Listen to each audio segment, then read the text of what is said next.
ئێمە وەکو ڕێکخراوی بەهرەی ژنان لە مانگی 11 دەستمان بە پرۆژەیە کردەوە بە ناوی پاڵپشتیکردنی پێشمەرگەکان و فراوانکردنی شار بە ڕێگەی هونەر. ئەم پرۆژەیە چەند قۆناغێکی لە خۆی گرتبوو و هەدەف و ئامانج لەم پرۆژەیە بۆ پاڵپشتیکردنی پێشمەرگەکانمانە کە ئێمە هەمومان نەزانین بۆ ماوەی 2 ساڵە پێشمەرگەکانمان لە سنووری جەبهەن و سنگیان بە گولۆنا و لە بەرامبەر تیرۆریستی داعش و دوژمنان تێ ئەکۆشن خەبات ئەکەن ژیانی خۆیان بەخت دەکەن. ئێمە لێرە وەکو پشتی جەبهە وەکو خەلفەی دووەم لە پشتی جەبهە وەکو هەموو هاوڵاتی وەکو هونەرمەندانیش وەکو ئەم فئەیە دەنگی خەڵک و هونەرمەندانمان کۆ کردوتەوە بۆ پشتگیریکردنی پێشمەرگە قارەمانەکانمان کە ببینە بەرزکردنەوەی ورە و توانا و هێز ببەخشین بە پێشمەرگەکانمان.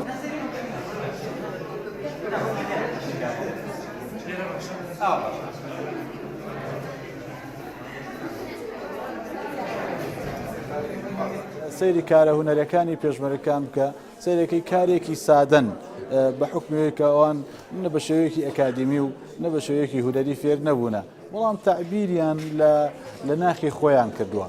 بەشێک لەو وێنانە یان بەشێک لەو کارە دەستیانەی کە ئەنجام دراوە بەشێکیان تعبیرن بۆ ئاوەدانکردنەوە، بەشێکیان تعبیرن بۆ ڕوبەڕووبوونەوە، بەشێکیان تعبیرن بۆ خۆشگوزەرانی.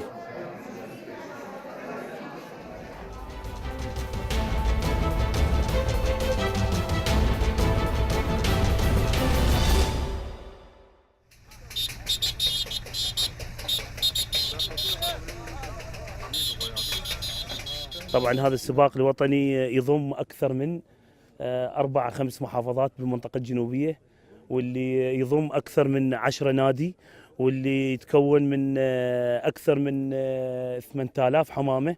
نوصل رسالة محبة ورسالة حب وطيبة.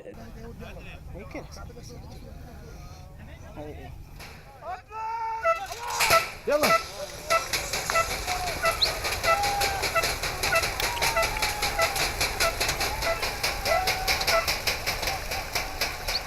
هذا السباق يسمى بالسباق الناشونال الشمالي، اللي هو راح يكون السباق الوطني يعتبر من أكبر السباقات في الشرق الأوسط. هاي طيور عالمية وطيور ذات أسعار يعني خيالية وسعر مرتفع كلش. وهذا السباق يعتبر برسالة السلام من مدينة كركوك إلى المحافظات الجنوبية.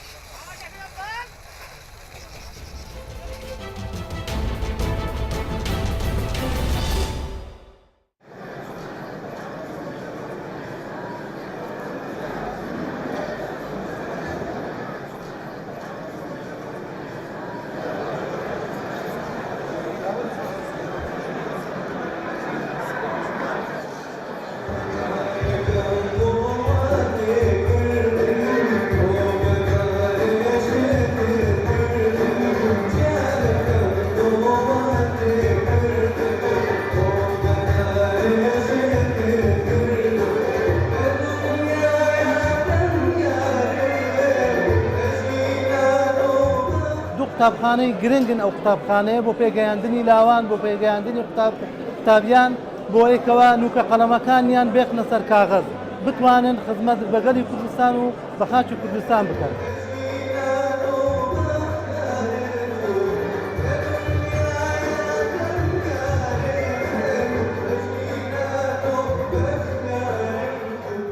پێشمەرگەی مەسن کە هەتا میگەن سایەوان چاڵاکیی خۆ بەردەوام بێنن و هەتا میگە بەردەوام سایەواندا و پێویستە ئەو چاڵاکیانە بکەن ئەوش بوو یعنی بۆ ئەو تەڵابوونە تایبەت و باردوخەدا